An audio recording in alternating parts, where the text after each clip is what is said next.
Hello and welcome back to In the Kitchen with Mama. Today I have a celebrity chef from Capers and Lemons right up here in Wilmington, Delaware, and his name's Shay Ackerman.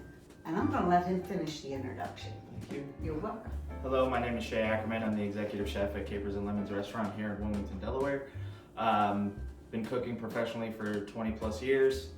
Been at Capers and Lemons for just about 11 years, and I've been the executive chef for about 8 years at the restaurant. Yeah, and let me tell you something. If you've ever eaten at Capers and Lemons, you've enjoyed his delicious recipes. And I have to tell you, one of my favorites is the one he's doing today, mushroom risotto. Today, I'm going to learn how to make it. Go ahead. All right.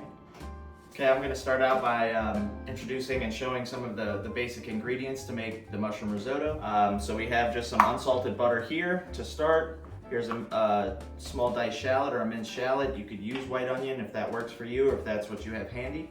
Here's some grated Parmesan cheese. We have 1 lemon, and then we have a maitake mushroom, which is also called hen of the woods mushroom. Here is 1 whole. Can you get that in your local grocery store, or is this something that is a specialty? It's kind of on the in-between. You can get it, some local grocery stores will carry it. This one I got from our local farmer's market. I also have flour with kind of an all-purpose seasoning in it. The all-purpose seasoning has smoked paprika, onion powder, garlic powder, salt, pepper, a little bit of turmeric. So that's going to be for dredging the maitake mushrooms when we fry it. So the dish I'm going to present today is going to be 100% vegetarian. Isn't that great? So I'll break down the mushroom real fast. Like I said, I'm going to break it down into pretty much 4 pieces, but pretty much just break it up into pieces, 4 or 5 pieces, whatever works for you guys. You can break it up by hand if you don't have a knife. And then that's our shallot. This is the shallot here, so it's ready. So just break it in half, or cut it in half, excuse me. Put it on its side, just like cutting an onion. So a couple swipes through the center that way, a couple down through the top, and then you'll turn it and you'll just dice the shell. He does that so easily. 20 years experience. Yeah. I would say. And he still has all 10 fingers. Barely. So are we going to move over to the stove now? Yeah, we can do that. Okay. All right, here we are. We're gonna start the process of the risotto. What you're gonna have is your stock simmering in the back. I've made a fortified mushroom stock. So that involves the porcini mushroom, some carrots, onions, some thyme, and some sherry wine. Okay, so that's kind of, you want that to be simmering and hot in the back. We're gonna start in the first saute pan. We're gonna start and put a little butter. You get it melted. You're gonna end up browning the butter. So browning the butter, a lot of people are confused with that and how that works.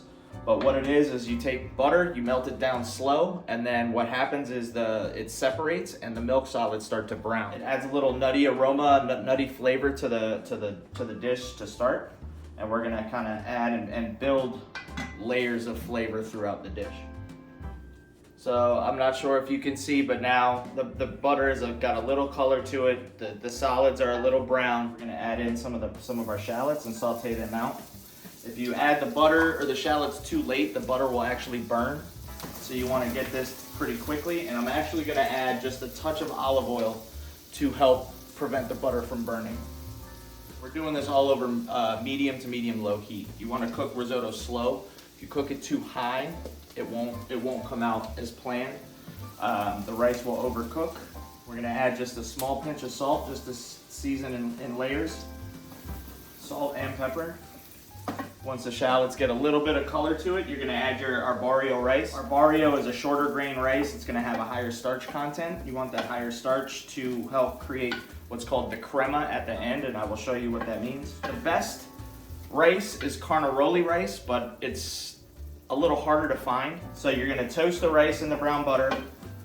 It's usually about a half a cup per person per serving. You could use this as a side to a dish like a pork chop or a steak, or like we're doing today, you can use it as a main component to your dish and add things to it. You don't really want color on the rice, so just toast it, 1 minute, 2 minutes.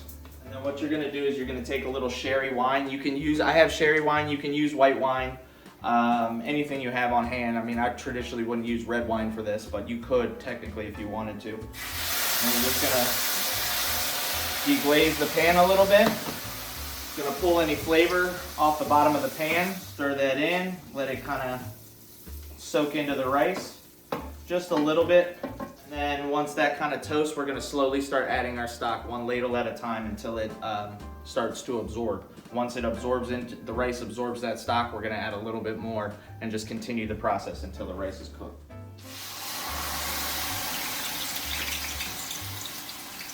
So I'm gonna start with 2 ladles full, and then you just stir it until it all absorbs. So you never want to toss, you never want to do, go real fast. You just want to be gentle and make sure it's not sticking, and stirring around so that it's keeping its texture. So that's all there. We're gonna just keep adding just a little bit at a time, and we're gonna add just a small pinch of salt. Build in layers, build that flavor.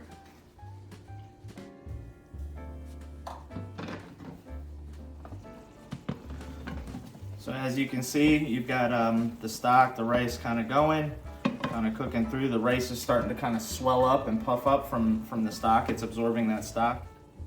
So when making risotto, you want to make sure that your stock is hot. If you start with cold stock, what will end up happening is the rice will get overcooked and mushy. This is not a dish you can walk away from, set it and forget it. You got to kind of maintain, because it will burn. So when I make risotto, I tend to have a little extra stock than needed as a precautionary measure, so that I can do it correctly. If there's any left over, I use it for other processes, or I'll use it in pasta dishes, or depending on how much you have left, you can just cool it down and store it in your fridge.